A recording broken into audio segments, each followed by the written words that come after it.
Beyond. And hello, everyone. My name is Jonathon Dornbush, and this is Podcast Beyond, episode 631 of IGN's weekly PlayStation show.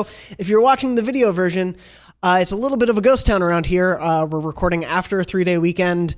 People are sick, people are traveling, people are very, very busy catching up for that day we decided to selfishly take off. Yeah, no one really tells you that when you're an adult and you take a day off, you get punished for it. Yeah. Because you have to work really hard leading up to the day off, and you have to work really hard after. Yeah. It kind of makes it not worth it. Yeah. You know. Anyway, I'm joined by Brian Altano. Good to see you. Good to see you as well. I actually really like these intimate two-person shows. I do too. Yeah, they're a lot of fun. If they go off the rails, that's kind of the point of them. So we'll be talking a bit about, there's been some like PS5 reports and everything that we'll get into along with some other game news, but it's pretty light in the world of PlayStation at the moment. We're kind of waiting for the deluge that'll come in the coming weeks and everything. But I wanted to start off, first of all, thanking everyone who watched last week's episode, which had our interview with the Media Molecule folks, Siobhan Reddy and Abby Heppy. Thank you to the amazing outpouring of support from the Dreams community on that, and for everyone who watched. I wanted to highlight a couple comments from last week's show. This is from the YouTube version. Dalen commented, "I'm buying Dreams just to support the studio." That's a good reason to buy a game. I mean, I'm going to play some games eventually and maybe even try to create something, but I want them to succeed so badly. And I think a lot of us who have been fans of Media Molecule for a long time, you know, this is their first game since Tearaway to be putting something out like this. It's obviously been a very ambitious, long time running podcast or game in development. So it's really exciting to see it finally come out. No, it's I've always been sort of endlessly fascinated and impressed with what the studio does, because they are one of the few studios, I think, that are really allowed to sort of go diagonal from the creative norm. Yeah. They are a studio that will sort of consistently use all parts of the deer, as they say, when it comes to using the like PlayStation hardware and tech and controllers and stuff like that. I've always been impressed with their creativity and the sort of ability for them to kind of like not budge on that. Yeah. Like, I feel like there's a lot of studios that have to go, we can't afford to do this anymore. We have to go and make traditional, experiences and stuff like that. They sell more. Media Molecule is like the art kids in high school, They're like kind of stoned at the table, yeah. And they're doing some graffiti here and there on the and probably getting in trouble for it. Yeah. But they're also making some incredibly cool stuff, and I don't want the funding to be cut from high school. Yeah, no, me too. It's one of those things where it's like they did all of this amazing stuff and allowing player creations with Little Big Planet. Yep. But that sells on a different level than something like God of War, Horizon, or Spider-Man. Of course. And my worry with Media Molecule was I was just like, when are they going to be forced to just make the campaigns for those games instead of just making these creative tools that are so fun and exciting? And they've been able to have their cake and eat it with Dreams in terms of making a really great campaign in addition to an amazingly robust creation system. There was a bunch of sort of like a string of very defeated interviews with people at Housemarque after creators of Resogun and a bunch of other just phenomenal, very vintage throwback, but completely modernized versions of arcade shooters and shmups and such, top-down shooters and all that. And there was a lot of talk with them sort of feeling like, this isn't working. Yeah. We have to go we got to go pay the bills, basically. We got to put, bread on the table and all that. And they were working on, and I think they've actually changed course since they did. They announced that they were going to do this basically battle royale on multiplayer thing. And it was sort of like, oh man, the people who made Resogun, like you said, and Super Stardust, and one of my personal favorites, I think it was the last one they did, second to last, Nex Machina. Right. It was so great. And it was just kind of like, hey, that amazing work we've put into the genre, we have to scrap it.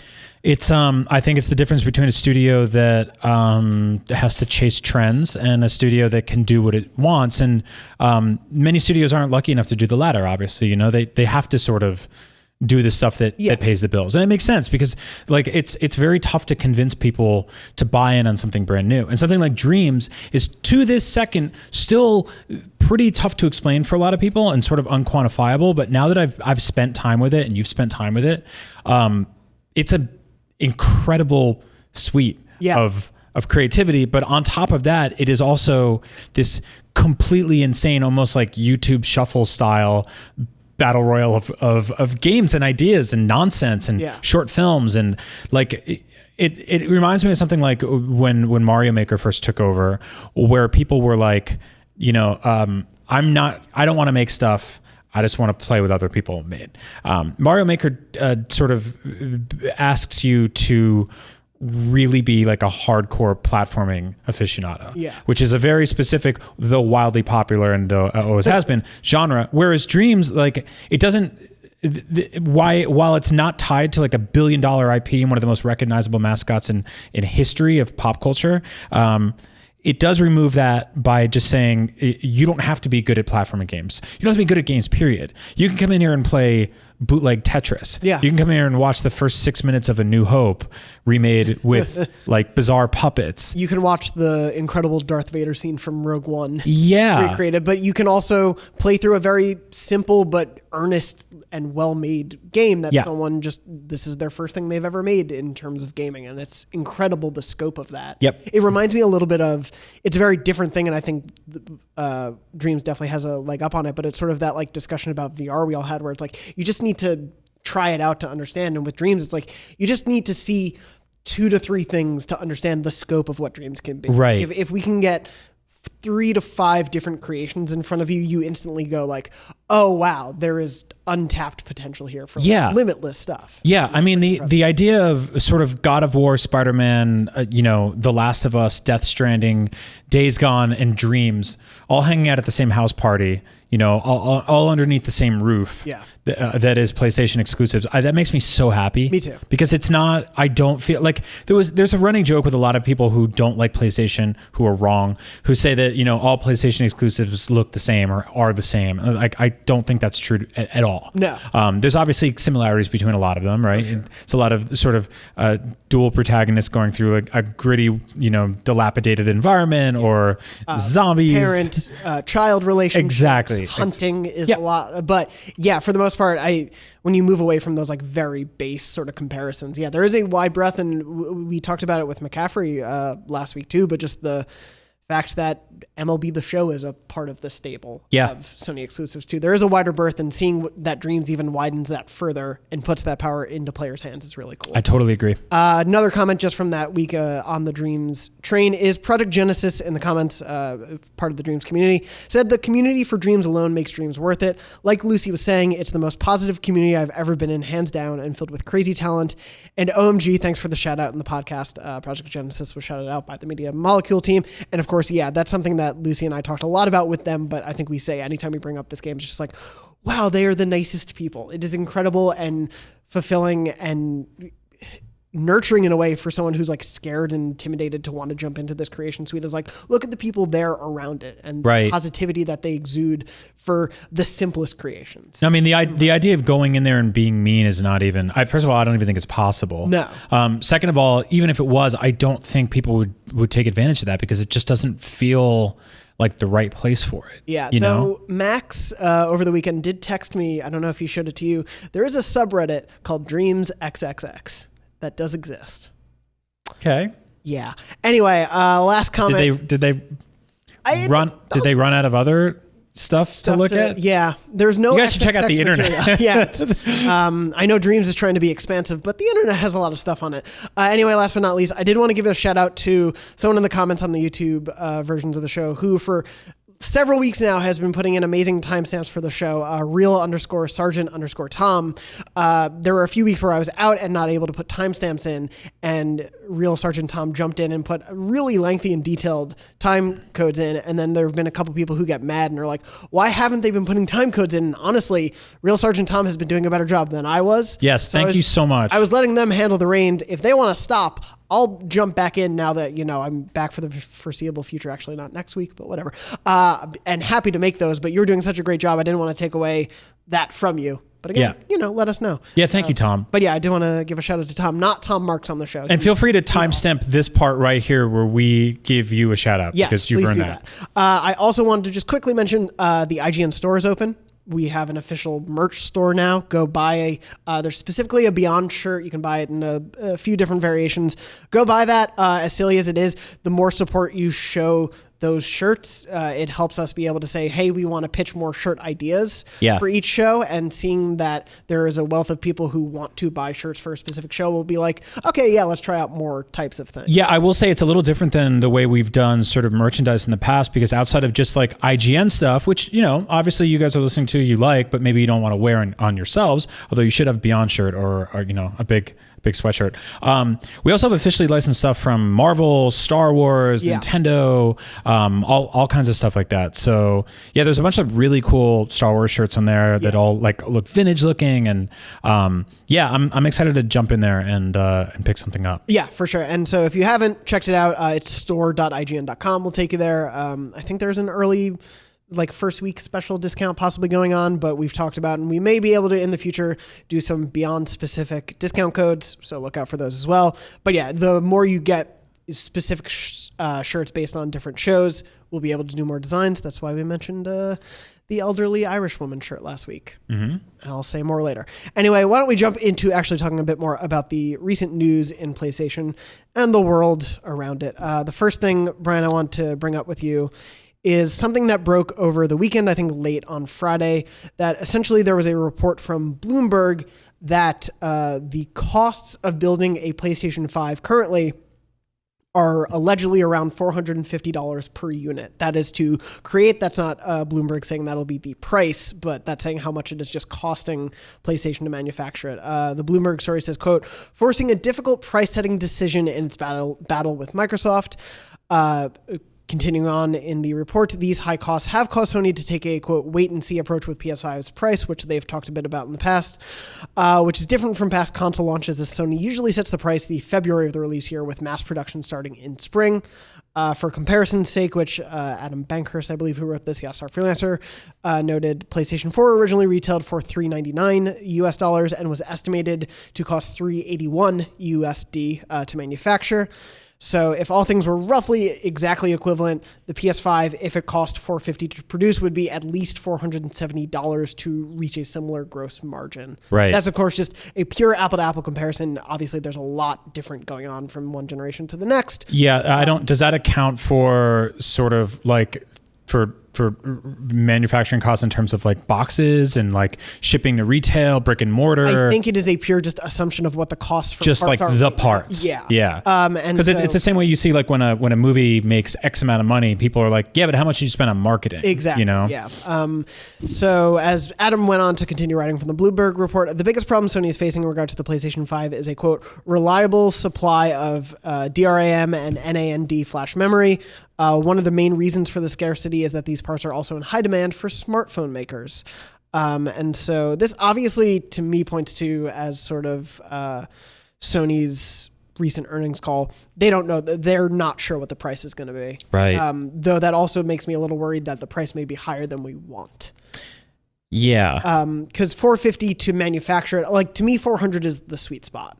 For a new console? For a new console. I think for them to sell it? For them to sell it at $400. I think selling at $500, while I will buy that, is going to be tougher and a mass market appeal. I completely agree. Even though, like we've brought up on the show, we buy smartphones that cost $1,000, but we're paying it on monthly installments. It's a little bit of a different function. People are going to see the PlayStation 5 as a luxury expense of a thing they're going to buy for a holiday or for a family, a child, or a loved one. $500 is a lot to ask, even if it is worth it. Like even if the parts inside are crazy high end and worth the price. I think one of the parts that they said was ratcheting up the price was an advanced cooling system.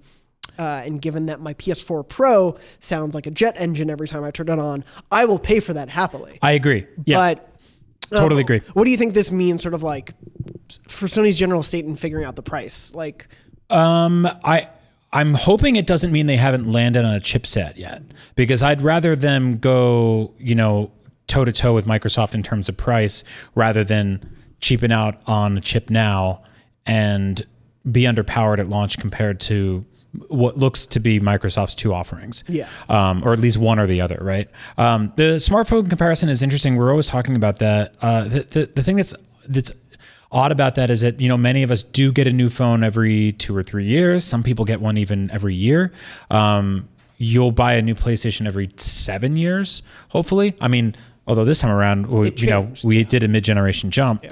I'm really into, I love taking photos on trips, and I keep telling myself one day I'm going to spend like $1,000 and get a really nice camera, right? But then I'm always like, cameras on my phone are getting better and better and better. So the money I save on that, I can roll into this. My phone does a lot of stuff that my PS4 can't do, and vice versa. And so it's a little bit easier for me to kind of consolidate the idea in my head that the phone is worth the money when I go to buy it.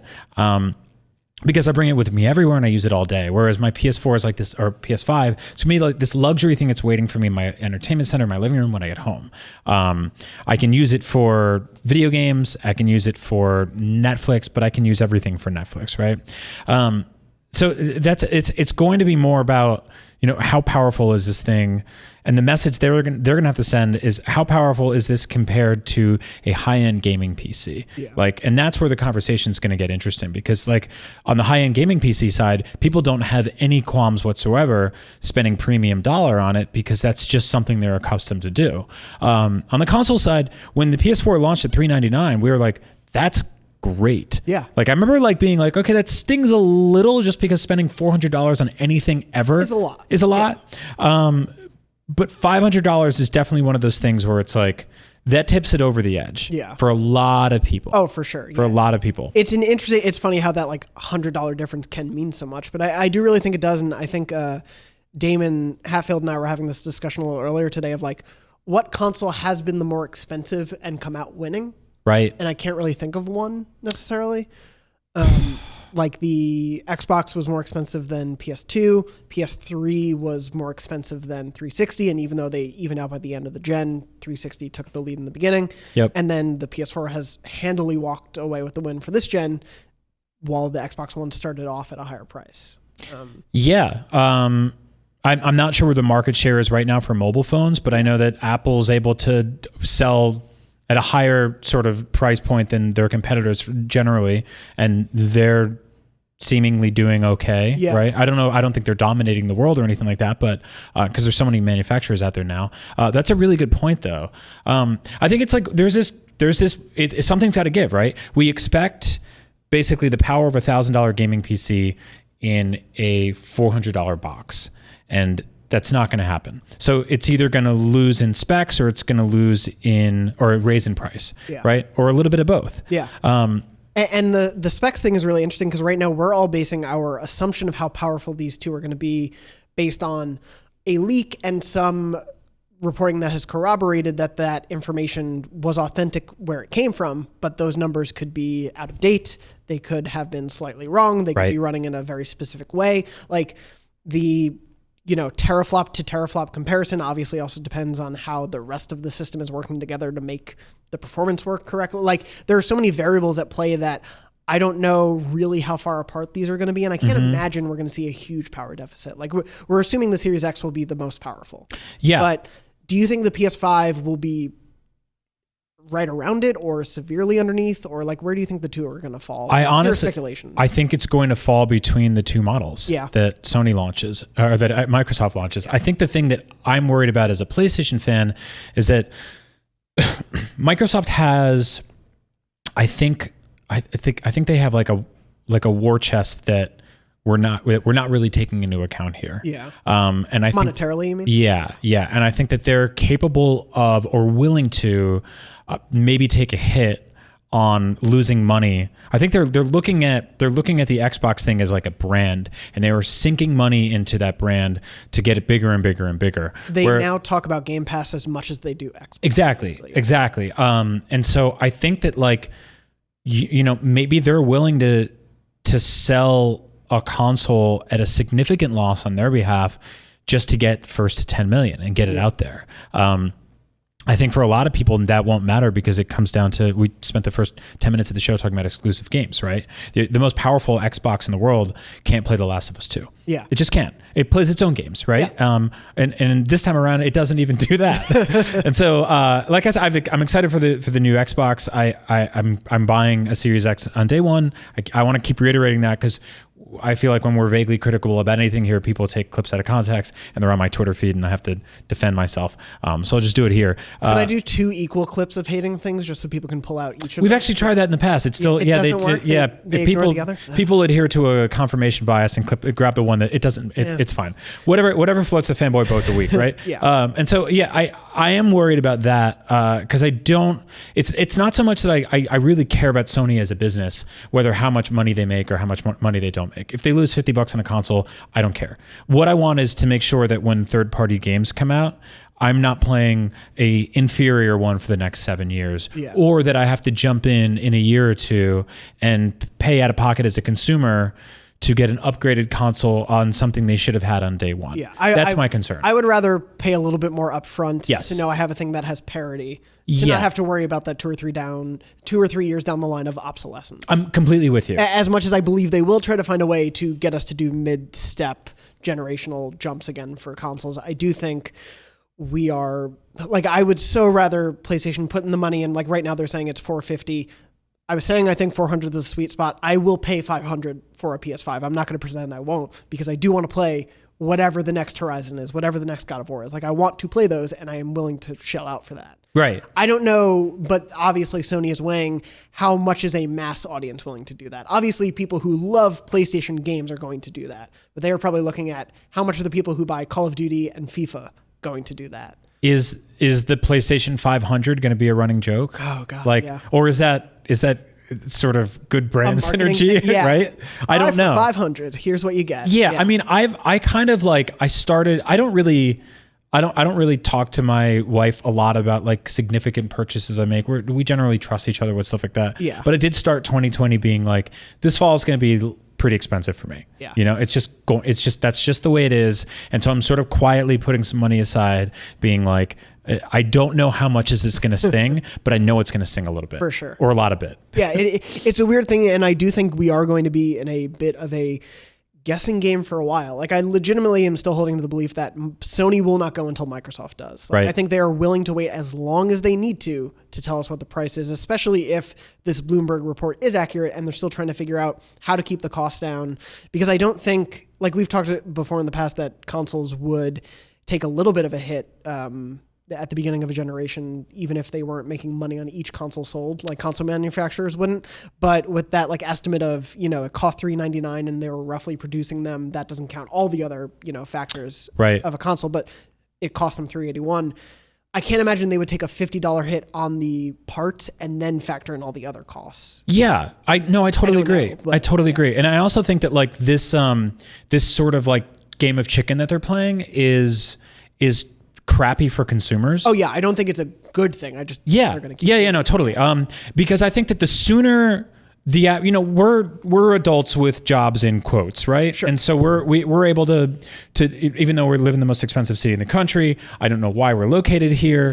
It's insane. But we do what we can to put away our money a little bit here and there to make sure we can save. If you're a kid or you're in high school or something like that, and you're working some weekend job or you're working some summer job or something like that, you want a good idea of what you're putting aside for here. Yeah. Right? Like video games, we've talked about this before, they scale to children, to adults, to geezers, right? And so I think that like, whereas Apple, and I hope they're not ripping off everything from their playbook, can wake up on a Thursday morning and be like, hey, we're having a thing tomorrow. Yep. And then you turn on the TV or whatever, you turn on your phone, your laptop. It just starts playing. You don't have a choice. You can't stop it. Yeah. And then they're available for sale at like midnight tomorrow. Yeah. And then 6 days later, you're holding a thing that you didn't know existed until 5 or 6 days earlier, right? I don't want to see consoles go that way. I don't either, and I'm worried we may get there though. Yeah, no, I'm with you, especially with like Sony not being at E3 and E3, Jeff Keighley pulling out of E3, like the air getting out of that room a little bit is worrying me that we are going to get to a point where these guys might just do like dueling press conferences in freaking like September, and then be like, oh, by the way, here's the price, and that's only because like some intern snitched to the other company on what they're going to price it as. Yeah. And that sucks, because I think if you're a kid, you should be able to start saving now. You should do that either way if you're thinking about getting a console this fall. But I think that it's pro-consumer to give people a heads up earlier and earlier about what it's going to sting once these things actually do come out. Yeah, and it seemingly predicated on them just wanting to know what the competition is doing. Like that seems to be why we're not getting information.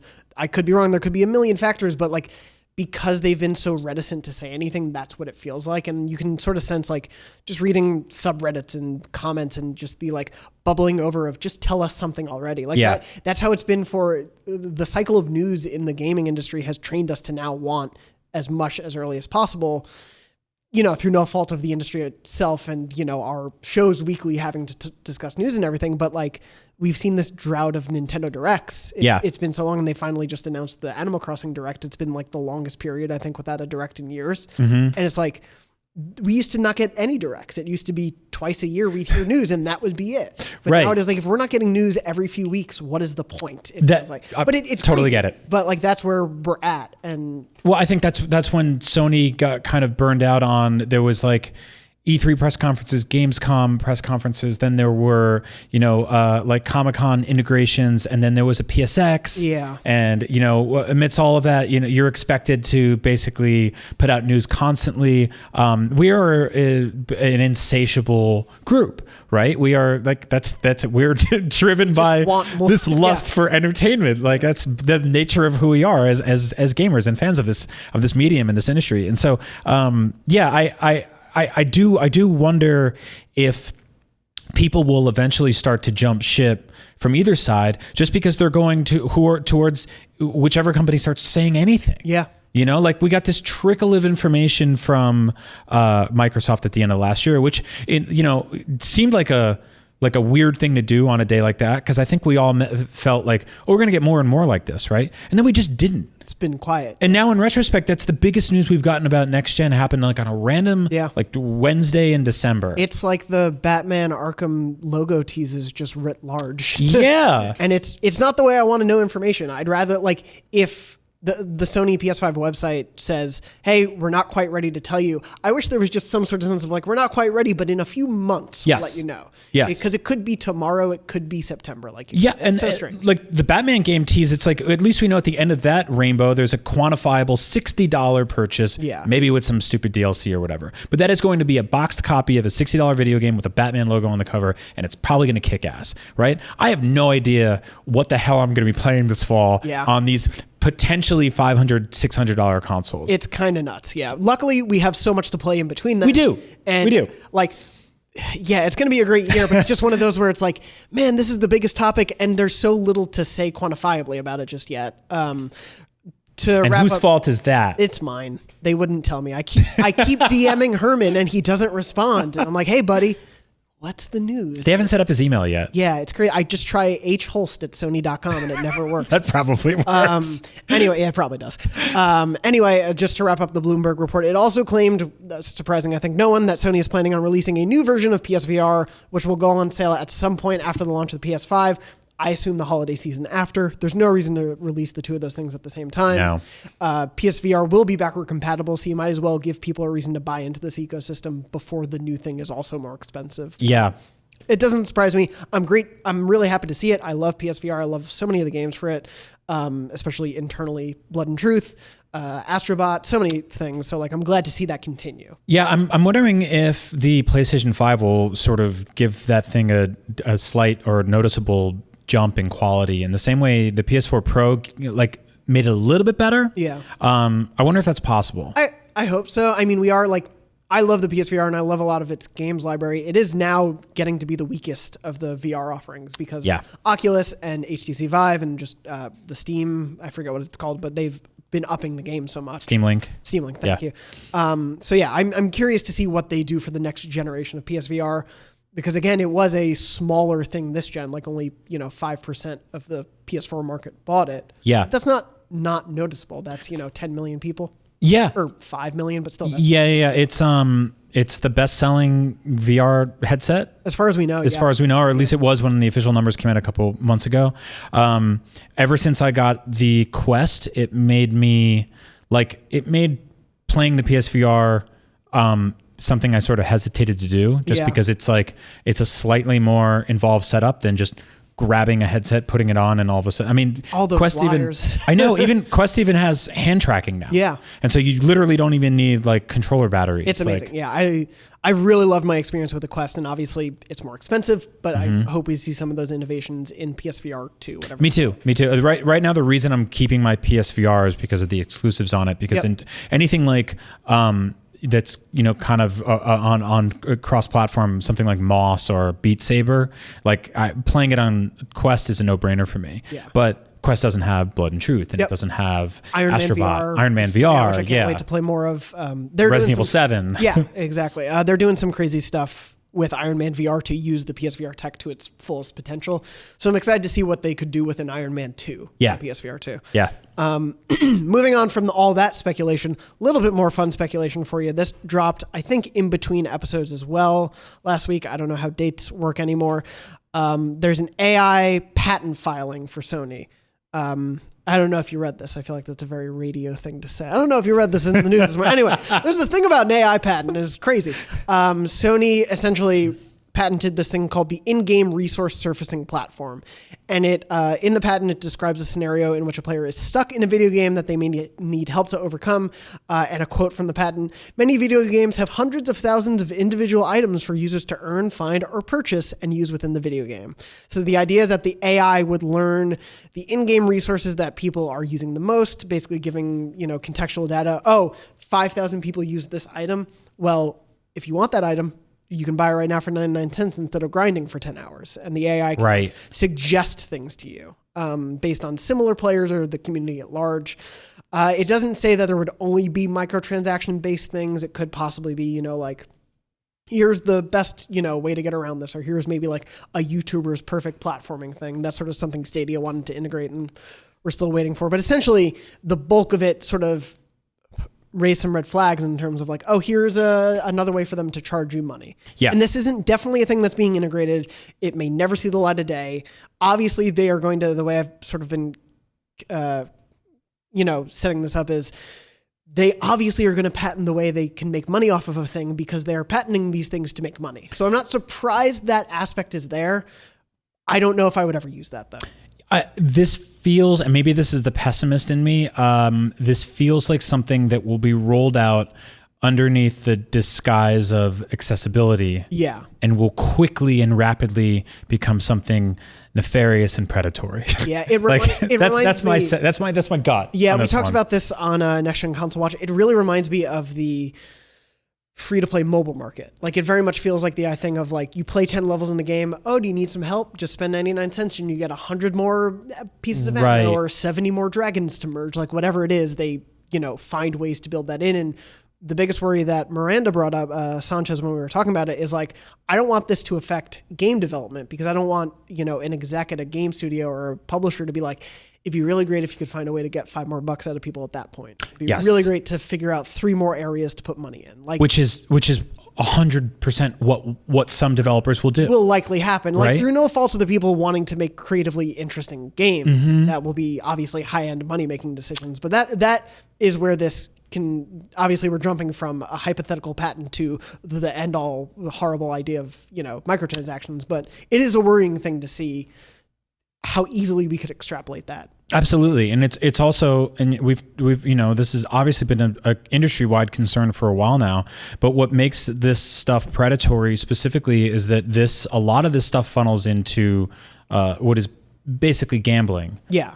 For children and the uninitiated who haven't really been taught that that's a bad thing yet, because their brains are still developing and they haven't figured out that like it's not healthy to repeatedly want this specific thing that you can't have and then have to reach for money to pay for it. Exactly. And so, I am worried about that sort of kind of indoctrinating itself into the game development process and the games being sort of funneled into paywalls and forcing players to kind of pay to get out of these situations. That's what we've always said in these conversations is like a lot of the times they're like, there's ways around it if you grind. And some people are like, I don't mind doing that. And they're not wrong. But for other people, like it becomes just too high. And I think what either happens is you shut out and you go, I don't want to play this anymore, or you pay up. And I don't think either of those things are like a great way to sort of reach the finish line of a video game. Yeah, it's not like the ideal way it was probably intended to be experienced. Yes. Yeah, it creates a lot of weird complications. And again, like you sort of said, I could see this being introduced as an accessibility move. And I think that would be great because obviously there are some people who just want to see a game through and giving them a chance to do that is a great thing.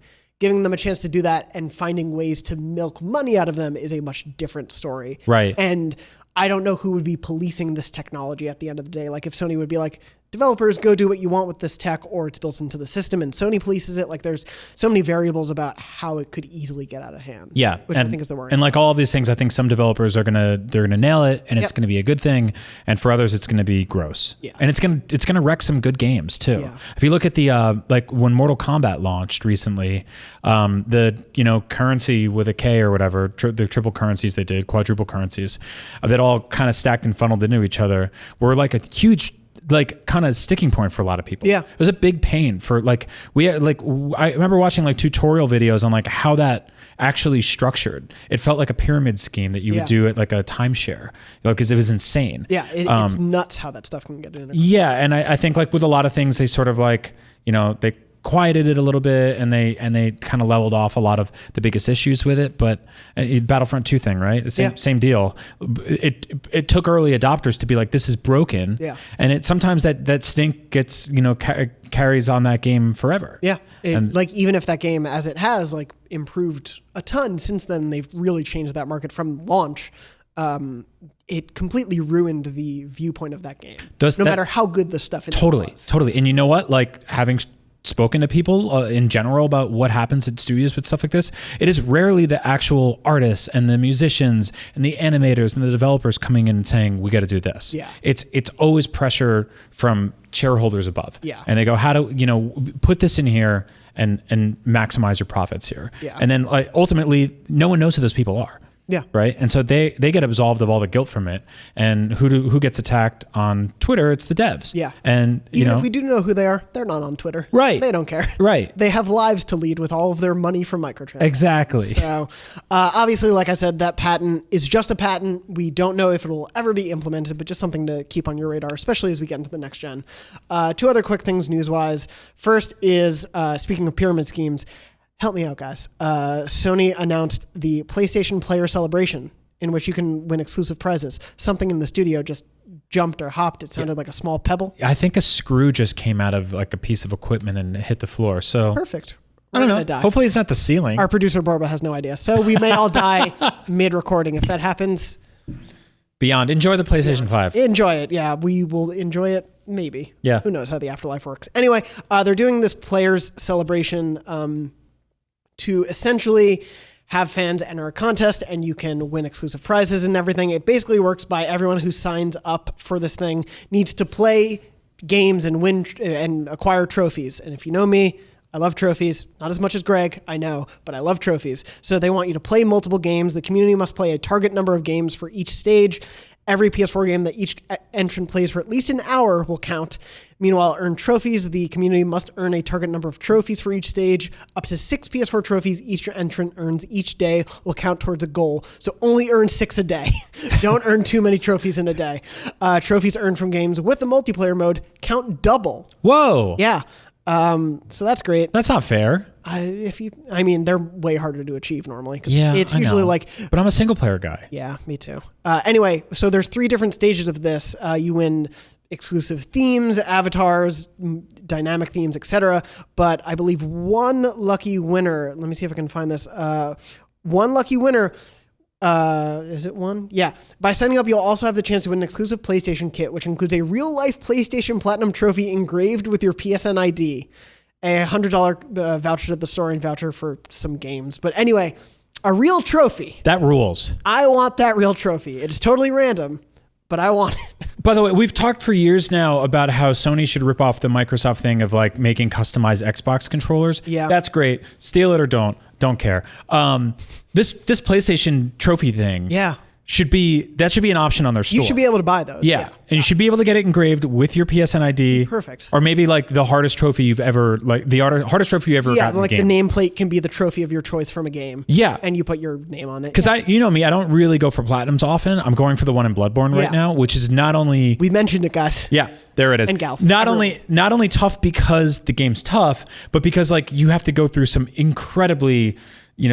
from softy and obtuse nonsense just to get it, which I'm having a great time doing it, right? I got all this. I'd expect nothing less. I got all the trophies in the Old Hunters DLC, which is cool, and I'm at 70% with the main game, which I thought would be much further after playthroughs. I'm talking about it. I should have a trophy for talking about it here. But if I had the option to order like a small trophy for my desk, after getting the Bloodborne Platinum, I'd be all in on that. Yeah, I'd buy that. Sony, make that an option, please. Herman, if you're listening, respond to my DMs and make that happen on the Sony store. Thank you. Give the contest guy like an exclusive window to enjoy his prize or her prize, and after that, open it up to the general public.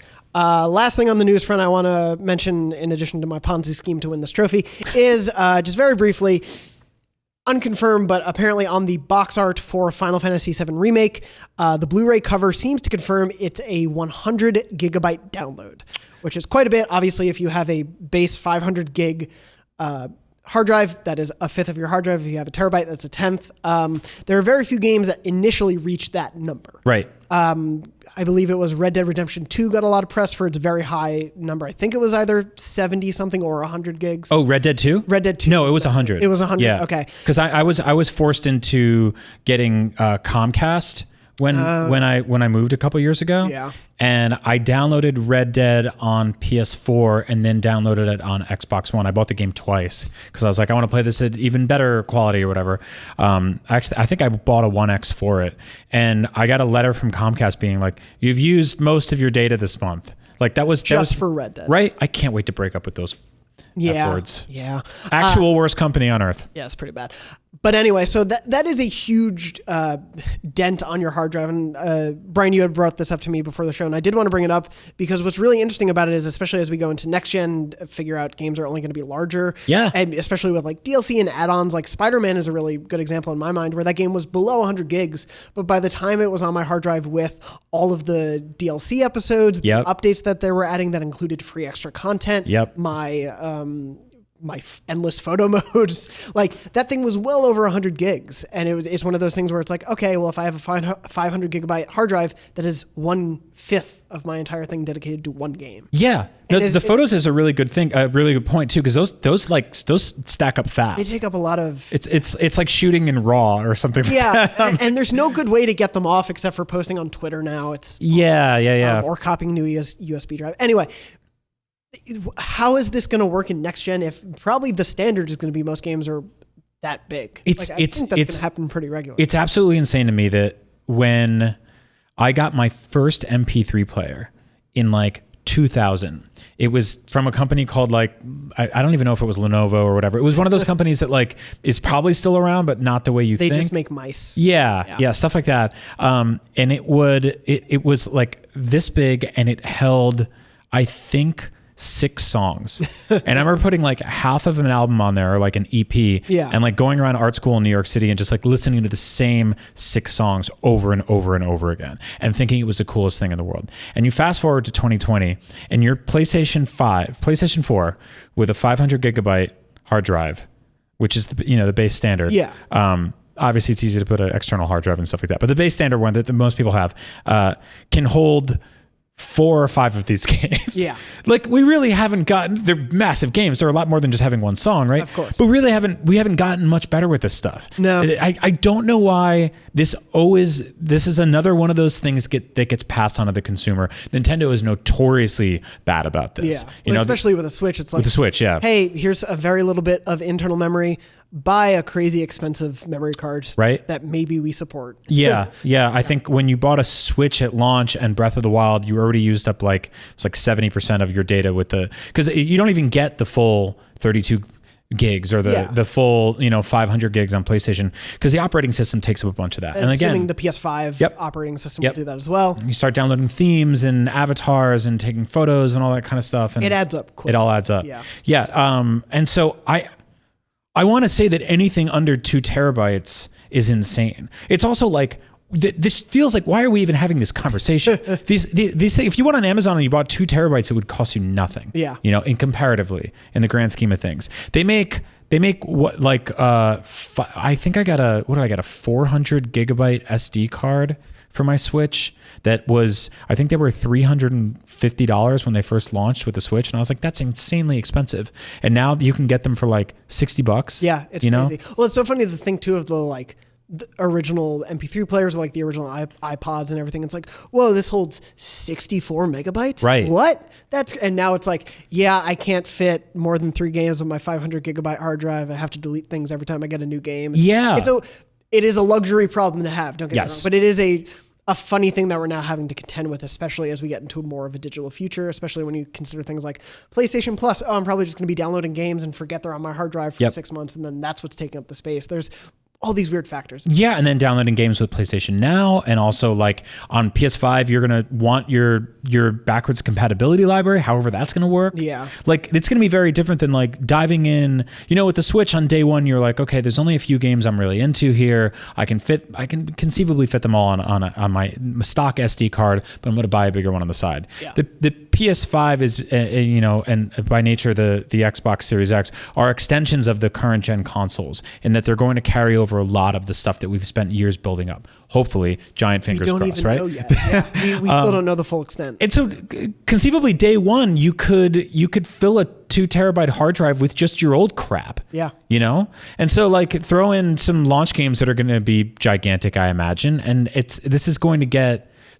very bloated very quickly. And so I hope there's a solution for this. And it isn't just Brian and Jonathan and everybody else go buy external. Yeah, go spend hundreds of dollars more. Which we will. We will. We'll have to. We will. But I don't want it to be 500 gigs. I don't want it to be a terabyte. I'm going to laugh at a terabyte. I think we're getting a terabyte. That sucks. I think we're getting a terabyte. That would suck so bad. 2 would be great, but 2 isn't become as standard for the industry yet. So I can see, even though the terabyte hasn't been the base for this gen, I do think it will be the base for next gen. If we're swan sonning the PS4 with 100 gigabyte games that aren't even the whole game. Yeah. Like, first of all, like Final Fantasy VII might go on to be one of the biggest games ever made if you like compile it stack all the yeah. If you want to call it one game at that point. Yeah. But I mean, we'll have to play it to find out. If we're tail ending this year with 100 gigabyte games like pretty consistently, then what the heck are PS5 games going to be? Yeah. I almost cursed, and you had this look in your face. Like, I appreciate it. No, it's all right. Borba's editing this one, so it's beyond me. I didn't curse. Yeah, he didn't. We survived. We get a lot of dads that write in, and they're like, "Please stop cursing." I listen to the car I listen to the car with my kids now. And you're like, I'm a dad, and I make my daughter listen to the curses. Yeah, only the curses. I do. It's weird. I do, and we listen to Wu-Tang, and then I don't know. It's good to be like that. Anyway, the what is? That's right. How dare you? Her name is F.U. Wow. Anyway, yeah, it'll be a curious problem that we're probably going to have to deal with more and more. I can't wait for CDPR, though, to be like, yeah, Cyberpunk 2077, it's only 15 gigs. Right. We really did an amazing work there. But yeah, it's going to be a weird thing, especially going into next gen. And before we get into sort of all the wrap-up stuff for the show, I do want to quickly throw to, thankfully, as you in the Firewall Zero Hour community may know him, Shabs from First Contact Entertainment of the Firewall dev team spoke to me before we recorded this episode a little bit about Firewall. Now that it's free for PlayStation Plus this month, which if you haven't downloaded it, even if you don't have PSVR, go download it. It's a super fun game. We talked about the new season that they're in, their new multiplayer season, the new content in there, and why you should jump in if you haven't yet. So we'll throw to that right now. Hey everyone, Jonathon Dornbush from IGN here. I am thankfully and wonderfully joined by our guest from First Contact Entertainment. You in the Firewall Zero Hour community may know him as Shabs. Shabs, thank you so much for joining us today. Thank you. So, of course, we're here to talk about Firewall Zero Hour, which, if you don't know, or you may already know because we've talked about it a bit on the show this month, is currently free as a PlayStation Plus game this month. So if you're a subscriber to that service, you can download it for free this month. And to perfectly coincide with that, the 4th season, Operation Black Dawn, has begun this month as well. So you can jump in with brand new content being introduced into the game this month, which is wonderfully synergized. I really appreciate that there. But of course, we're here to talk about Firewall in general. I got to play it before it came out, and of course, since it's come out, and it is, for me, one of my favorite PSVR experiences. The tense multiplayer action to it is unlike a lot of PSVR experiences I've had, but for people who may not have jumped in at all before or are jumping in because it's free this month, could you give me a little bit of a rundown of just the structure of the game and how it works? Yeah, absolutely. So for those that are new, Firewall is an exclusive PSVR first-person shooter, multiplayer, as well as some co-op elements to it as well. So it's a 4v4 attacker versus defender VR shooter where the attackers have to hack the laptop in order to retrieve the intel. And the defenders have to prevent that from happening. So basically, yeah, you pin up with 4 players, your teammates, form a squad, and play across a bunch of maps that we've since launched, released more throughout the operations, and that's pretty much the multiplayer component of it. And there's also an offline component with shared progression system where players can play off online not against players, but against bots. So that's also another aspect to the game where if you want to get warmed up to some of the new maps, you're new to it, play offline and training, and then jump into PvP and take your skills online against other players. That's definitely where I started playing because I didn't want to embarrass myself too quickly online. But for those who are jumping in, the characters you play as, they are specific created bespoke characters, correct? The contractors you're choosing. Correct. Yeah. Correct. So our contractors, we launched with 12, and with each operation, we're adding new contractors that come with an embedded skill. So they do have a skill that is unique to them, and there's an additional skill slot you can combine, basically like a ghost skill we have where you don't get, the proximity mines don't detonate when you walk near them. You combine that with Tactician, our latest skill in the latest Operation Black Dawn, and you can pick up that mine. So you kind of have to find the right combination depending on what kind of class you're creating a loadout from. So there's that to the game, yeah. And a big thing I wanted to talk about, obviously it's a PSVR exclusive, as you mentioned, so it's not a game you're playing out of VR. And to me, the VR component of it really does immerse you in that experience on a different level. But I was curious, just sort of going back to, when the game was first in production and everything, why did VR feel like the best place for it? Obviously, first-person shooters are plenty outside of VR, but why did VR feel like the best vehicle to deliver this experience? Sure, yeah. We built the game ground up for VR, so it's not a port. Everything in the game we've holistically considered within the VR space. So we have the DualShock 4, but I want to point out the PS Aim controller that creates a much more immersive experience with our game, specifically because your character has a primary weapon in their hands, and holding that in VR combined with the PSVR headset, there's really no experience like that. And that's sort of an evolution we looked at when considering what we call flat screen gaming to the jump to VR. We basically wanted to put you in the contractor's eyes, essentially. So you're in the world. And then with that, the physicality and immersion with the PS Aim, there's really nothing like it. And we have these little trinkets that you can put on your weapon. You could dangle them. There's a bit of physics in that. And there's just really no experience like it. And we wanted to make sure that players felt comfortable through that transition. So we have a lot more button navigating elements to it that resemble first-person shooters. So there isn't a physical reload, it's square to reload. We just feel like it's the right step in terms of, that transition between flat screen to VR. Of course, yeah. The slight things you have to make up for with a lack of realism, I think, do translate to an overall better experience when you're in the headset. I still remember back all the way when I first played it and was fortunate enough to play before the game was launched at a preview event. I still remember those first few matches so distinctly, and coming out of the VR headset and sweating profusely, and not just because the headset was on my face, but because the pacing, I think, has translated beautifully into VR with you and what the team have done in terms of there's a slow, methodical pace to it, but it still keeps you on edge. It's still tense and still action-packed. Yeah, I'm glad you pointed that out because our game is a tactical shooter. So it's not, the expectation isn't run and gun, respawn, figure out a different plan, and feeling like your life in the headset doesn't matter as a contractor in the game. So it is a slower paced, strategic shooter where communication is really key. So we have a built-in mic in the PSVR headset, and that's the beauty of it. You don't have to worry about that part of the comms. So talking to one of your squad mates is super important with 3D spatial audio, and you have to talk to each other in order to assemble a winning plan. And we've experienced that with the community, and that includes when your character gets taken out. So you do only have one life. However, you could be revived up to 2 times, and say you get taken out, you're now in the support feed where you could then still communicate with your players that are still in the game space. Yeah, the how natural the communication is sort of a part of the entire experience. I was really impressed with, even from those first play sessions, especially because we've joked on the show.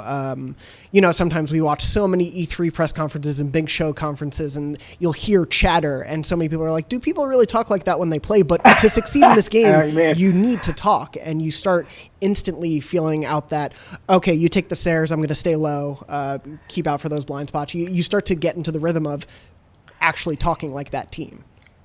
Right. Yeah, the vernacular comes through, regardless of whether or not you know what, check your six or I'm on your six.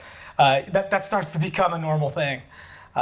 It really becomes a natural part of the game, which I love. Yeah, and that actually speaks volumes to the community and communication. When people think of VR, they think of, well, I'd like to point out that it's not an isolated experience, that we have players talking to each other, changing their loadouts in our lobby to assemble a winning strategy.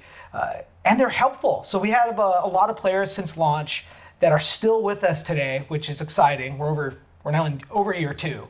And the onboarding of new players through PS Plus this month and seeing that interaction with some of our veteran experienced players, it's actually refreshing to see, hey, I got PSVR, I just picked up PS Plus and the Firewall game. What do I need to do in order to get started? And seeing the responses and just the really seamless transition of onboarding new players, it's great. We thank the hardcore community for that. Yeah, I did want to bring up the community because, obviously multiplayer games, and especially multiplayer games that are built within specifically the VR realm, can live or die by the community. And I did want to ask, how have you seen the community grow? How have they adapted? Obviously, we'll talk about it in a little bit, but you're on the 4th season of operations right now. How have you seen that progression? How has it been for the team to work with that community in step? It's been really great.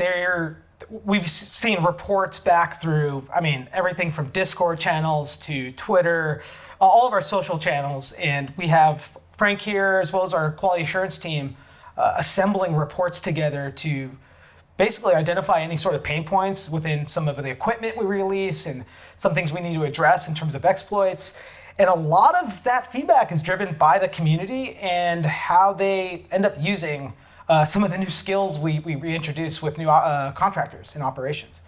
So they're really crucial when it comes to that. And especially with a game like ours, it's an online experience. So at scale, there's some unforeseen consequences of introducing something new to the game, and seeing the organic nature of that occur out in the wild, and then we either did a good thing or we address something that happened that we didn't expect. So that's always been great. Well, and I think it definitely speaks to, as I mentioned, we can go a little bit into the info of it, especially for people who are just jumping in. It's a brand new thing. You're on that 4th operation, Black Dawn, introducing Correct. a whole bunch of new content. Can you talk a little bit about what this operation brings new content-wise, but also maybe what it changes up in the game? Yeah, big change up with this latest operation. In Black Dawn, a new contractor that we released, his name is Saul. He's a badass Marine type of contractor, and his skill that he brings to the squad is tactician. So that basically means that he can pick up his own equipment, and he can also infiltrate the enemy line and pick up an enemy piece of equipment and assume it into their inventory. So this does change up a lot, and we're keeping an eye out in the community right now to see if there's any exploits or anything like that. But what we've seen is a lot of griefing in a good way, of taking an enemy C4 away from them, and they're trying to detonate it, realizing it just got hijacked, and then they use it against them to breach the laptop room. So that's a game changer for us, is to see people taking their equipment, motion sensors, moving it from one side of the room to another, something that you would not be able to do before this operation. Well, and that's a pretty great thing to obviously also have that community to look out to and know that they know you are responsive to their feedback, so that if this character suddenly did break the game and people were doing crazy things with him, they know you're there to be able to adjust it and everything. Yeah, absolutely. That's just one of the things we do. And with every operation, with every content patch, we try to introduce, obviously, fixes to any issues, but evolve the game further. It comes even down to headshot sound effects that we added and tuned after the base game launched, and it's been received well. But But going back to the operations in regards to what do you get with an operation? Our maps for operations have always been free. We didn't want to displace our player base into different install bases of, okay, we have a set of players playing in these maps that other players can't access. We didn't want that to happen. So it's available for free for everyone.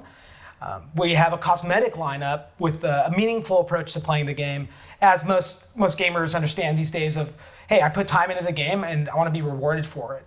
So we do that through cosmetic items for both free and premium items that players access using the Op Pass. But there's a whole line of free cosmetics as well as the map being free. And for every operation that ends, the skill becomes free for everyone as well. So that's always, yeah.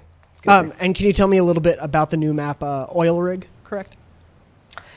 Correct. We have a new map, Oil Rig, set out in the Caspian Sea. It's set at nighttime with a distant thunderstorm.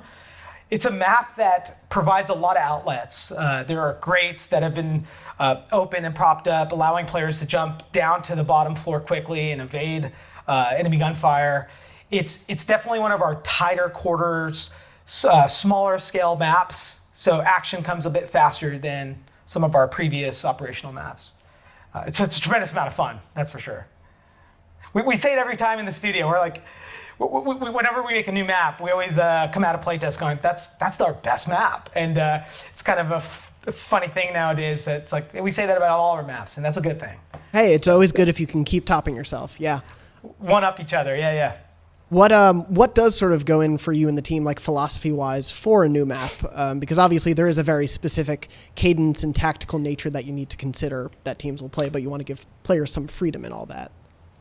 Absolutely. And looking at Oil Rig being, like I said, a smaller, close-quarter type of map with quick outlets for evasion or attacking, we look at especially the last set of maps that we've done per operation, and we try to identify a map profile with each one, especially when going into blocking it out.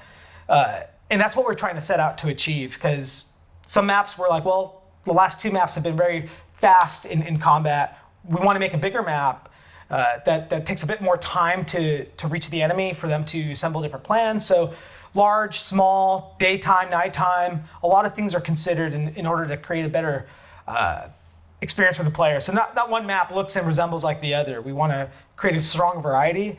And yeah, with the Oil Rig, we certainly, I think, achieved something unique that isn't in any of the previous maps. Yeah.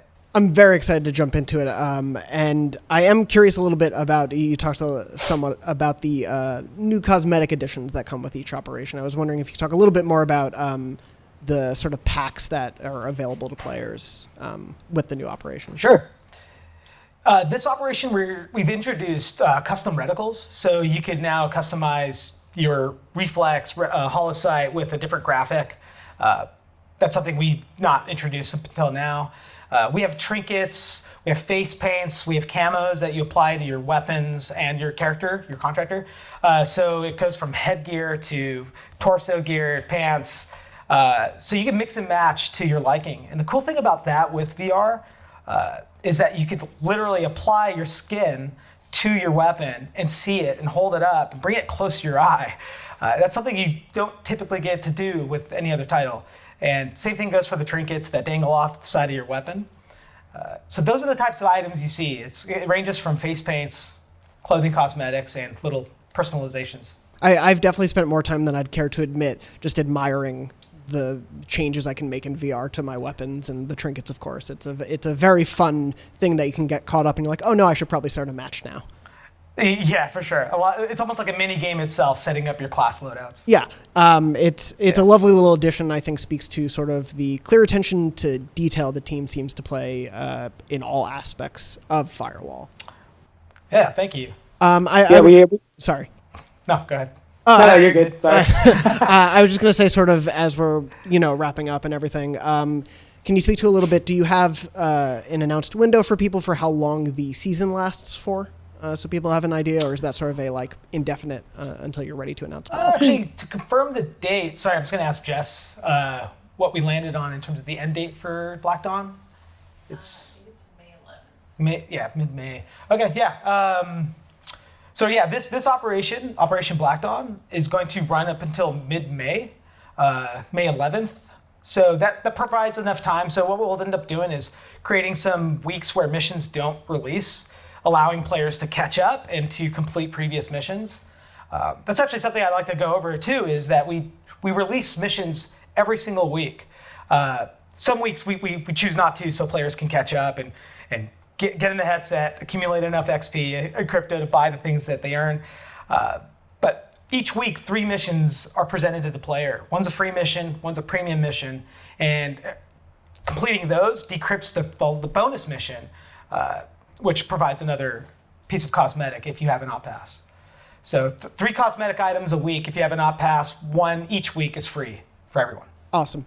And it's definitely a great incentive to keep jumping back in, even if you feel like you've played for a bit. That always like, oh, there's one more thing to unlock. Let me just go back is a great way to stay hooked into the community as well.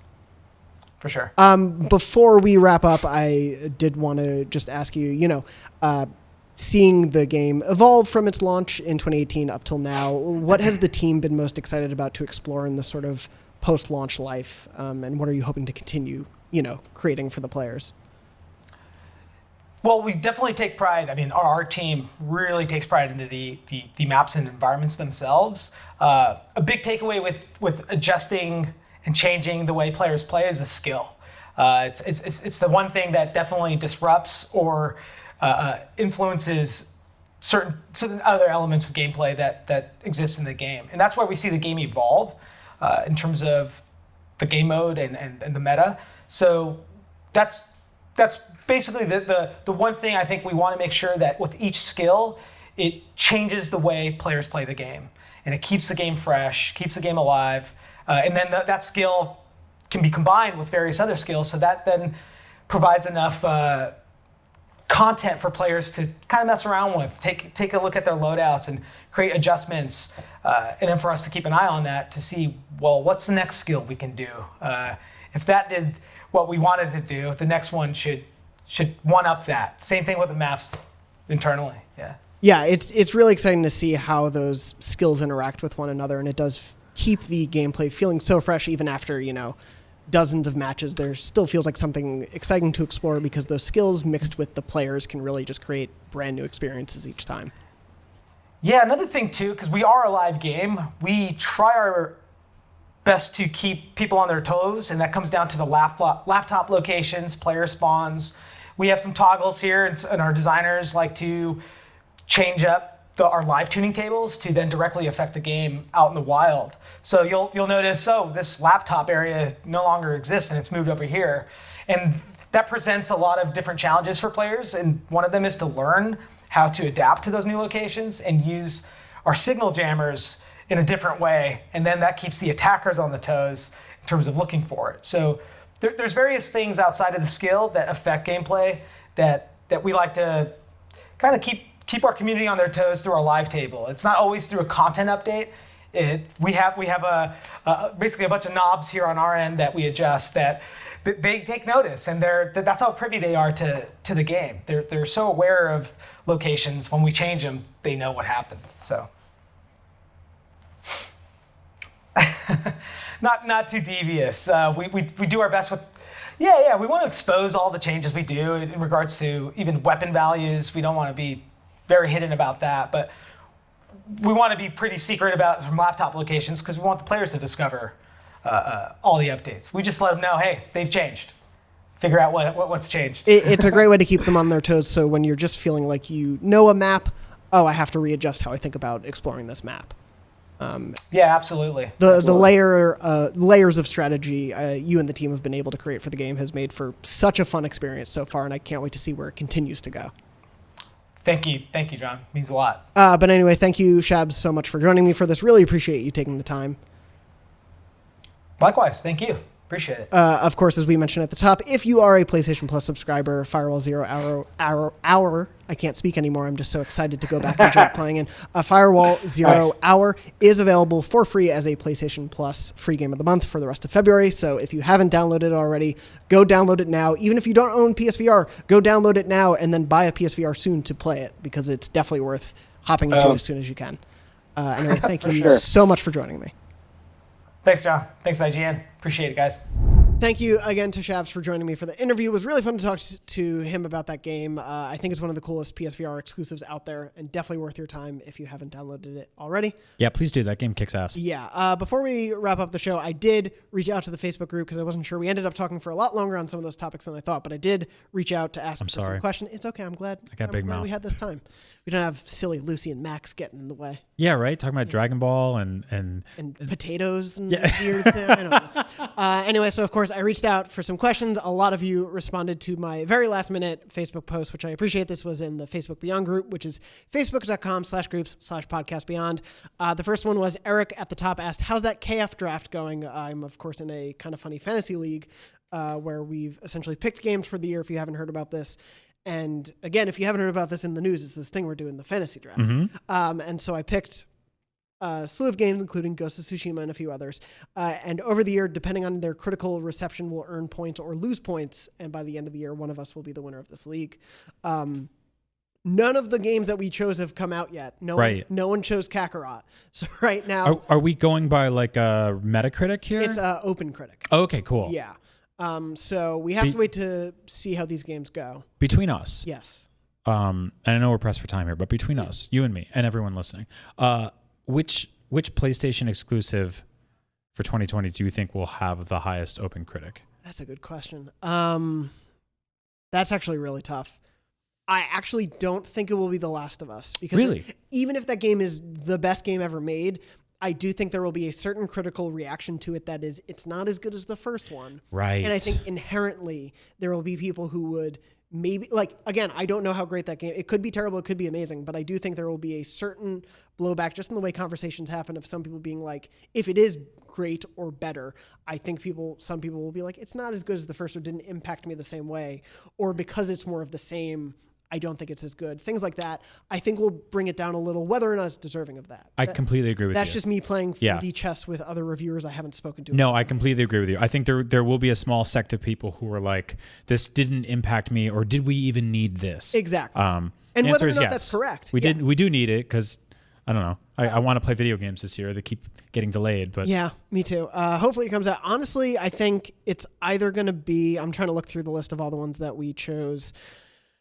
It's really tough. I think it'll be The Last of Us or Ghost. Yeah. Honestly, actually, Dreams. I think Dreams might end up there. It's success so far. We weren't allowed to choose Dreams because it was an early access game, and those are disqualified from this listing, the draft. But I do think Dreams might end up there. Right. Number one, that, Ghost or Last of Us. I think it's somewhere in there. And I think it really just comes down to how much Ghost surprises us, how much Last of Us surprises us, and how big of a critical response Dreams ends up getting overall. I'm totally with you. I think Final Fantasy VII has a strong chance, but I think same deal. I think people are going to be like, you know, it loses some charm from the original, or I mean, that's just like one of those, you're remaking one of the most beloved games of all time. You're going to, you know, prickle some feathers, whatever. So it'll be an interesting one. For reference, I did pick up a couple other games. In the YouTube or IGN comments, suggest a game I should pick up because we can pick up games at any point in the year. Currently, I have Ghost of Tsushima, Watch Dogs Legion, the untitled, unannounced Batman game, Spelunky 2, Assassin's Creed 2020, again unannounced, Psychonauts 2, Little Nightmares 2, and Maneater. Right. I picked up Maneater and Little Nightmares later after the initial draft because I think they could do well. They're sort of like indie darling. So if you have an indie darling you think might do well, let me know. And I want to put it on my list. Yeah. Anyway, thank you for checking in on that draft. I'm going to go to some of the other questions. And of course, I didn't load the page. Brian, could you vamp while I look for the questions? I think that if you can only afford one game this year, you should buy Dreams, and then you should make all the other games in Dreams. And we've made that joke before, but we're doing it again because I have to kill some air right now. A lot of people asked, what's in Brian's pocket this week? Anything interesting? No. No. Nothing, honestly. Someone else asked, I'm going to find it. Emil asked, does Brian give good hugs? So, I give great hugs. Let's see. Yeah, let's give it a shot. You smell good. Is that what kind of cologne you wear? It's my natural musk. Is it? No. I forget. My girlfriend bought it for me. That's the right play, by the way. Yeah. To get your significant other to buy the fragrance that you want to wear. I trust her. Because otherwise you come home and you get surprised. Yeah. You ever been at the mall and like you go to try on cologne and that the man there just attacks you with stuff? It's awful. It's the worst. Right. Yeah, it feels like a sitcom cliche, but somehow it still exists. You'll go shopping before like lunch or something, and then you just can't eat because you're no. Yeah. It's bad. Anyway, it's an assault. He gives great hugs. Moving on from that, Jonathan, not me, another Jonathan with an A, asked, I'm finally getting a 4K TV this week. Is it worth upgrading to a Pro for the last 8 months before the PS5? I do have a PSVR 2. My qualifications for this are, if you have the money and you have enough PlayStation 4 exclusives that you haven't played or want to really replay. Yeah. Because like if you want to play Horizon and God of War and Spider-Man and all those games in 4K or with the HDR and all of that stuff, yes. Yeah. I will caveat that and add, are you definitely 100% buying a PlayStation 5 on day one? Because if you are, just wait. Yeah. You waited this long, just wait. If you're not buying a PS5, this fall is probably the best time ever to buy a PS4 of any kind, because I imagine they're going to get price dropped significantly. Oh, yeah. Right? There were 200 last Black Friday with multiple games packed in. So it's probably going to be a good fall to buy a PS4 Pro if that's what you want to get. Yeah, keep an eye on sales and deals though to see how you want to play it. Yeah. If you're waiting on PS5, then I suggest get a Pro, ride that out for a couple years because should be okay. Scott asked, if it was announced that Bloodborne was getting Monster Cereal DLC, which Monster Cereal character would you be looking forward to the most to see in the Bloodborne world? God, this is such a great question. I'm doing some of the Chamber Dungeon or Chalice Dungeon stuff now, and there's some ghost-like creatures, so Booberry would be super interesting. I like that. I really like him. Fruit Brute is the kind of retired werewolf monster that lives in Serial Cinematic Universe, and Bloodborne has a really, really great sort of menagerie of wolf-like characters. Yeah. So I think like this like sort of tattered rainbow nightmare terror werewolf would be awesome. There's no like traditional vampires there, so Count Chocula will be very welcome. And obviously just a full-on Frankenstein is great. Seems obvious, yeah. Yummy Mummy. They'd all work. Go to hell, honestly. Oh, wow. Yeah. Okay. Yeah. That's fair. I don't like the name anyway. I know you meant it authentically, but your wow, that's a great question sounded exactly like celebrities who have said it to me during like interviews at EW when they like don't mean it. And Oh, no. But I knew you meant it. It was just so perfect. I was like, oh, I'm having flashbacks. Oh God. That's usually I've been on the receiving end of that. Wow. That's a great question. They're like, how do I not answer that? Anyway, but no, you did a great job there. Thank you for that question. Thank you. I hope that shows up. I hope any DLC shows up. Yeah. Scott, another Scott asked, is the Order 1887 happening? Should it? We don't know that it is, but yeah, it should. It should. I don't think it's happening as much as I want it to. I don't think, based on what Ready at Dawn has been doing, at least them, I don't think they're working on it. But the end of that game set up such a great like Assassin's Creed 1 to AC2 sort of like, here's the world we can get into. And it just stopped. And it's such an infuriating thing that I still think about. Yeah. The potential there is so it reminds me of, I file that game in my head with like a lot of great TV shows that got one season. Yeah. That ended on a cliffhanger where you're like, well, and then nothing, then maybe it gets completed in a web comic or something. Yeah, that's my favorite. Buffy really got better once it stopped being a TV show. Yeah, right. Even if some of those comics are great. Yeah, it always disappoints. People just want closure, I guess. Exactly. But, I'm excited to see what they do next. Me too. Moving on from that, wrapping up with a few of our last segments. That One Thing is a new segment we've been doing recently where you, the listeners and viewers at home, write in with that one thing from a video game that really stuck with you, that made you fall in love with this game, that is the reason it sticks in your mind days, weeks, months, years later. Just since we're pressed for time, I'm going to do this perfectly short one that came in from Frankie. Frankie wrote in to Beyond at IGN.com and just wrote, "Boy," from Kratos.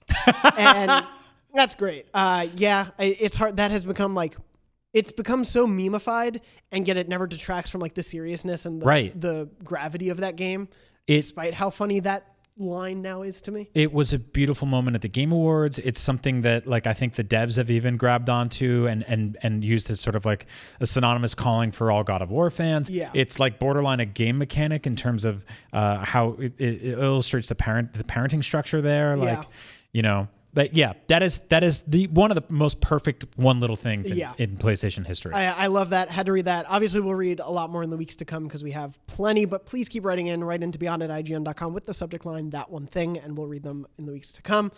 I'm looking for a memory card, so I'm sorry, I'm going to have to ask you to vamp one more time. I want to really quickly apologize to the estate of Yummy Mummy for dunking on you earlier. I think you're good. I just think that you're not a great mummy. And I also don't think that I want to think of mummies when I'm eating breakfast cereal. You also, you turn poop purple. So does Blueberry, but you don't have any right to do that. So thanks a lot, Yummy Mummy. And good luck out there in Bloodborne fighting those old hunters. Hope you get killed. See, now I'm talking smack on Yummy Mummy again. Anyway, Memory Card is our weekly segment where you, the listeners and viewers, write in with your funny, sad, happy, weird, whatever memories of your PlayStation and gaming life. We read those on the show. I have a lot of great submissions, and so I was trying to find one that was slightly shorter to read. Thank you to everyone who's been writing in. I would just ask, keep it a little short. Obviously, we are sometimes pressed for time, and I want to be able to get as many of your stories as possible. So if it's, reaching 1,000 words, I probably can't read it on the show, but I do appreciate you writing all of that, and I'm so happy you're also willing to share these memories with us. But in order to get them on the show, please write a little more condensed just for timing. Anyway, this one comes in this week from Ken from the UK. Ken wrote in and said, "Hi, Beyond Crew. Been considering emailing for the memory cards section since you started, simply because it's more of a Nintendo DS story, but please bear with me." And I enjoyed the story, so thought we'd read it. The date is March 11th, 2005. I'm a store manager for the UK's #1 video game retailer Game, and it is the launch day of the Nintendo DS. We'd campaigned really hard to get pre-orders in-store displays, video footage on the TVs, flyers, etc. But the trick up my sleeve was that I had already imported a US machine because, as you know, it had launched there the previous November. Right. I had the machine in the customer's hands for 3 months before launch, playing Super Mario 64 DS, Sega's Feel the Magic, and a few other games I had imported over, and they all loved it. Thank you. I've been trying to remember the name of that game for weeks, actually, and I couldn't remember. Feel the Magic? Feel the Magic. Yeah. I was talking to someone about that game, and yeah. I believe it was called Rub Rabbits in Japan. Oh, my God. Yeah. It's a weird one. Anyway, Ken continued, as with any launch, stock was tight. If you didn't pre-order, you pretty much couldn't walk in off the street and pick a machine up. Anticipation was high. This was also before the times of midnight launches over here, at least, so we were instead opening the store at 7:30 a.m. Myself and the team were there at 6:30 a.m. getting everything perfect for the busy day ahead. 7:30 comes around. I walked to the entrance of the store, unlocked and opened the doors, turned around and began walking back up to the store. Then from behind me, I heard this booming voice. "Is it in yet?" Sorry, Barbara. I turned and saw a guy in his 20s, out of breath and desperate for an answer. "Nintendo DS," I answered. "Yes, they're here." And he went, No, FIFA Street." You know when you get stunned with something where you can't quite believe what you've heard and are completely speechless? Well, that was me at that moment. As you know, FIFA Street is a god-awful take on street football. I'll leave that to you. Soccer for you guys from EA. Anyway, I've never played it, actually. Anyways, I actually laughed and asked if he was serious, and yes, he was deadly serious. He bought the PlayStation 2 copy of FIFA Street and left the store as happy as Larry. I assume Leisure Suit Larry? I don't know who that Larry is. Anyway, that might be a football reference. Yeah. Nintendo DS launch day, and the first thing sold in the store was a PS2 version of FIFA Street. You honestly couldn't make it up. So now every time I hear of Nintendo DS launch or whatever, I think of that morning. Happy days. Anyways, thanks for all the great work and have a great day. I love that. It reminds me of every time there's like a Call of Duty midnight launch and there's like one guy being like, "Harvest Moon." Yeah. You got to be there. There's got to be one fan. Got to be the Harvest Moon guy. Anyway, thank you so much, Ken, for writing in. If you want to write in with a memory card story, please do. We have a bunch to read, but I want to keep reading more. Beyond at IGN.com with the subject line memory card, and we'll read those every week. That about wraps it up, though, for us on this episode 632 of our weekly PlayStation Show podcast Beyond. Normally, we are every Wednesday at 3 p.m. Pacific at beyond.ign.com, youtube.com/IGN Beyond, and your favorite podcast services around the world. Please rate, review, like, subscribe, whatever to whatever platform you listen or watch it on, as it always helps. Yeah. Jonathan, thank you. That was a blast. Thank you. Yeah, I had a really fun time today. Brian, when you're not here on this show, you do other things here. Yes, you do a lot of other things. Yeah, what have you been working on? This year I've been writing and sort of hosting a ton of original feature video content and trying to inject as much sort of personality and comedy into those as possible. How dare you? And I think I'm getting away with it. Like they're doing well. Oh. So I think it's like people think it's just like a normal video and they click on it and it sort of is, but then it gets weird. Ooh. But by then they're already too in deep and they don't want to click out. Yeah. So Max and I did a video about next gen features. features that we want to see in the consoles. A bunch of really weird, fun stuff in there. Max did a bunch of sort of Monty Python style animations for that. That one's a blast. And we also did a video on the most awkward sex scenes in video game history. Perfect. Which we're very, very proud of. So go watch that. Super awkward stuff. As you should be. Yeah. And when you are not at IGN or working on all that stuff, you're at Agent Bizzle on Twitter. On Twitter.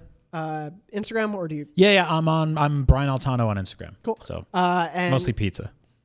It's a good Instagram feed to have, honestly. I'm at Jonathon Dornbush on Twitter and Instagram. I've been all over the place recently on a bunch of different stuff working on. I actually skipped hosting, but you should watch it if you don't care about spoilers. This week's episode of Power Ranking, our weekly ranking show where we get rankings from you, the audience, on all of our social platforms, and then put a fun show together. We did best Clone Wars moments, but I'm currently watching the Clone Wars and didn't want spoilers. Oh. So Josh Dew on our social team stepped in to host as a Force Ghost, and it is perfect. That's amazing. It's really good. You should check it out. So I host that show normally every week, as well as I'm a member of our show Next Gen Console Watch 2020, which is every Friday, early mornings. Check it out on IGN and YouTube. You'll find it there. And then, otherwise, we are here every Wednesday. Please come back. Please watch. Thank you so much for watching or listening to this episode. And as always, Beyond. Ooh, we synced up. Yeah, that was great. That worked out. It was like a hug of words. Oh, it was a good hug.